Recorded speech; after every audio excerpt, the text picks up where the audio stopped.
Tennessee's first local news in high definition. This is News Channel 5 at 10. Well, next week, Republicans will make history when they take over both houses of the state legislature. Good evening, everyone. I'm Kristen Presaw. And I'm Rory Johnston. You know, when the Republicans take control, they're expected to elect a longtime political activist to be the state's top budget cop. But that man, Justin Wilson, now says he's not talking about what he knows about a major scandal involving state contracts and your money. And our chief investigative reporter, Phil Williams, discovered Republican leaders aren't asking either.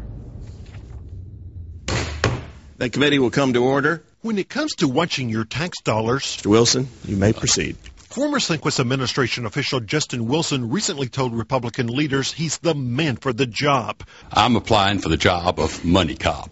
Lieutenant Governor Ron Ramsey. He's a competent attorney, he's an accomplished business person, and I think he'll make an excellent comptroller for the state of Tennessee. I appreciate the opportunity to meet with you But when the legislature's new Republican majority recently interviewed Wilson for the job overlooking state contracts, no one bothered to ask what he knew about the rigging of a big state contract for a friend of his old boss, then Governor Don Sunquist, or whether Wilson, as Sunquist's deputy governor and one of his closest confidants, ever tried to interject himself into the contract's controversy. Because I didn't know there was such a thing. Because I believe, to be perfectly honest, You didn't know there was a bid rigging controversy? No, I did not.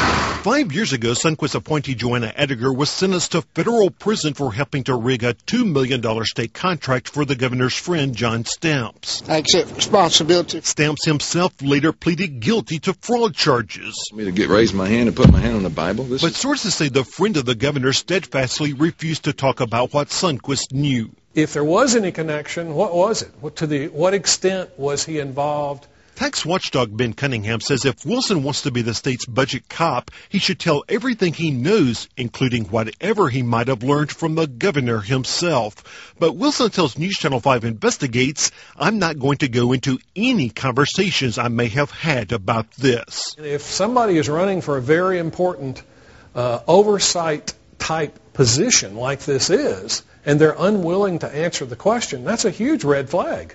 Any reservations about that? None whatsoever. We are here today to... Our investigation also uncovered questions about Wilson's and Sunquist's activities during this past year's election that put Republicans in control.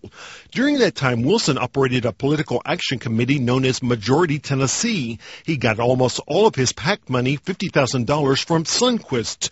Then Sunquist and Wilson funded many of the same candidates. In some cases, the former governor gave the maximum $2,000 allowed by law, while Wilson used Sunquist's money to give them another $5,000 or $10,000 each. Where you could get in a situation where you've exceeded contribution limits because you've used an intermediary to make a contribution. Under the strictest principles of trust. Wilson will only say that Sunquist wasn't the final decision maker, but will not say whether he and his old boss ever talked about which candidates should get the money.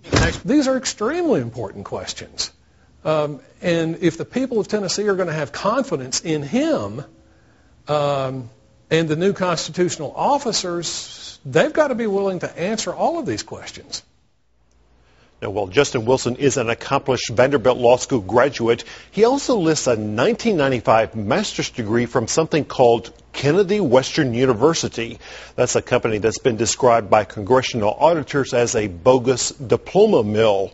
Wilson claims he did not know it wasn't a legitimate institution. So having said that, Phil, didn't they do background checks? Well, that's what the lieutenant governor says. He says the TBI cleared every one of the applicants for these constitutional officer jobs. But the TBI says all it did was to check to see if they had ever been arrested in Tennessee. And that's as far as their investigation went. Wow. And there's more to come, we know, Phil. Thanks.